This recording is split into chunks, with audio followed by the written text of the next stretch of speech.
How do you determine the rate you're going to charge for your product or service? Well, you need to look at your competitors. A simple way is to do a SWOT analysis. Now, a SWOT analysis looks at the strengths, weaknesses, opportunities, and threats of your competitors. You want to see what their website looks like, how they're reaching their people, their clients, how they're communicating, that message they're communicating, and how that differs from your company.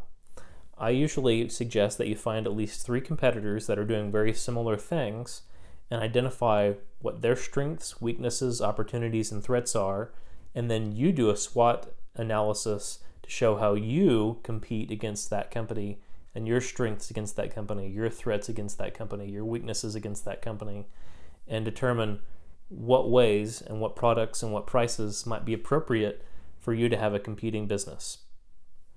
Keep in mind that having the lowest rate might not be the best thing. Maybe a higher rate would signify a higher quality to a person that wants to purchase your product or service. Maybe the lower rate is the way to go and you're aiming for a very wide audience, casting a wide net. But this will also help you hone in on who the market is and who these other companies are utilizing for their clients.